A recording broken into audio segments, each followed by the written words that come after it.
Hey guys, welcome back to the channel. One of the things I get asked all the time is, how did I accumulate all these games? In recent years, retro video game collecting has skyrocketed in price. And that's because people that were young are now actually making money on their own. And they're going back and they're buying everything that they wanted from their childhood that they either lost or they couldn't afford. So I thought, why not make a series called Collecting on a Budget, where I pick 10 games for the NES that you can buy right now on eBay for under $100 or less. So sit back, grab your favorite snack, and let's get into the video.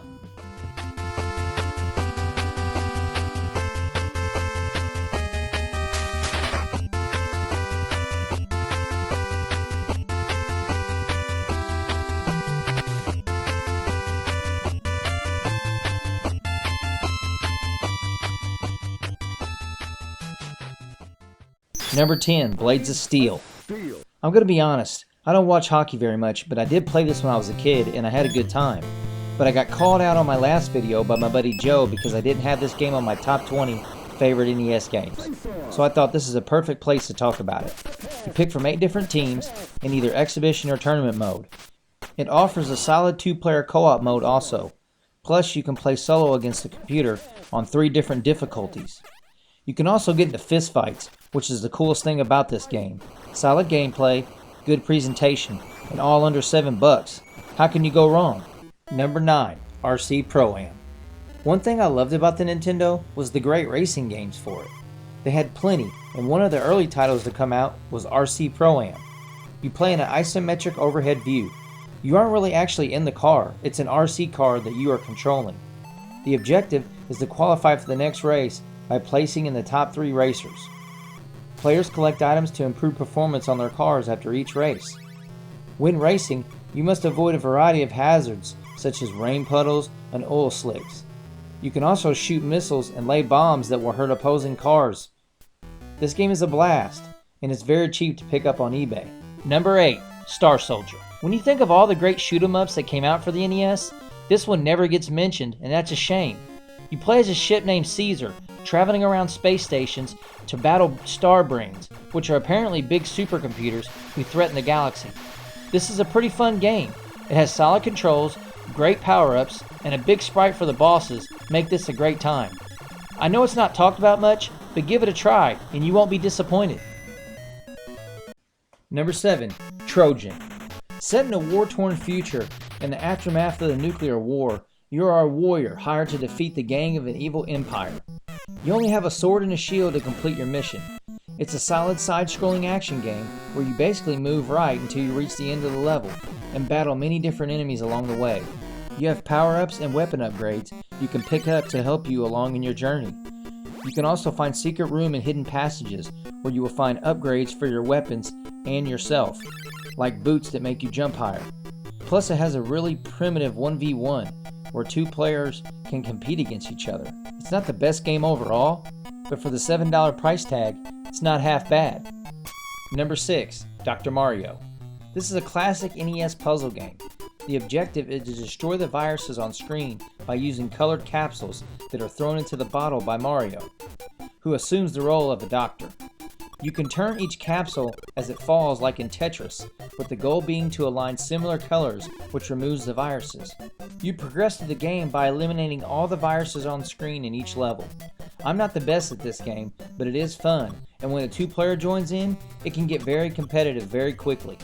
I remember my grandma's friend Nancy always playing this game in Super Mario Bros. 3 when we would go visit. It's addicting and fun, plus it's only $7. Number 5, Bionic Commando. I'm not going to get into the story very much because it's filled with a lot of holes, but to make a long story short, you play as a secret agent named Rad Spencer who must infiltrate an enemy compound and retrieve sensitive documents and rescue a POW. As for the gameplay, it's kinda weird. You control Rad, but unfortunately you cannot jump, so he uses a bionic arm to traverse the map. It's like a huge claw that grabs onto ledges and pipes to move around with. This is a fun and challenging game that will have you coming back for more. Plus it's under $12. Number 4, Kid Nicki, Radical Ninja. One day in Japan, Kid Nicki, the most radical of all ninjas, was training at his ninja school. Suddenly, a bird passing by is struck down by an arrow and lands at Nicki's feet. Attached is a note explaining that Nicki's girlfriend, Princess Margot, has been kidnapped by the evil stone wizard. Nicki bursts through the wall of his ninja school and sets off on a quest to save Margot. Your main weapon is a bow staff you use to take care of your enemies in this game.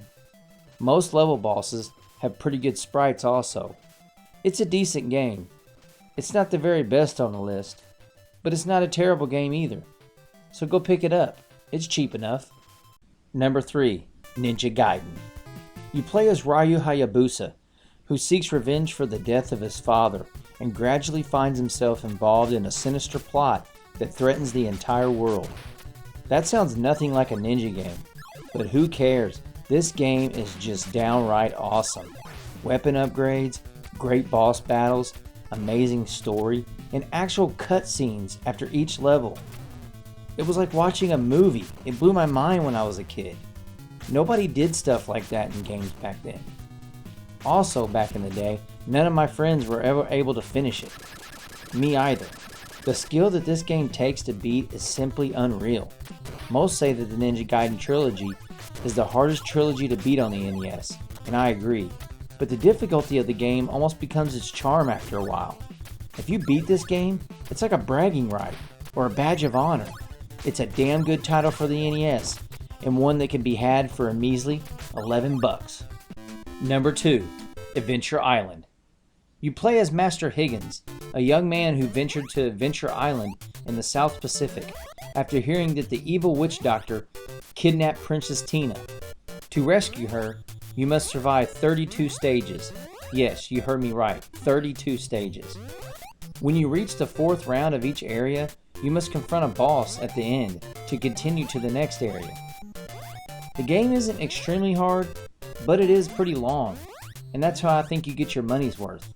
The game is actually pretty fun and simplistic. Just run and jump basically. You can also ride a skateboard, which is pretty cool. It spawned 2 other sequels for the NES. Plus it could be bought for a 10 spot, which isn't very bad at all. Number 1. Life Force. Man, talk about a hidden gem. This game is good, and not many people would pick this over Gradius, but in my opinion, Life Force is the better game. With the awesome 2-player co-op and great graphics, it holds up as one of the best on the system. You get upgrades while you fly to help you take on the onslaught of enemies that you will be facing. I remember putting in the Konami code every time I played it back in the day, just to get the 30 lives. I've never beat it without using it. Even when I did use the code, the game was still tough. Now that's saying something. But it's on the list because it's a great game, it's affordable, at only $15. Now that's a no-brainer. So those are 10 games that I think you should pick up for your NES. I'm sure there's going to be some comments saying, hey, this game or this game isn't on there. And there are quite a few cheap games that are very good and well known.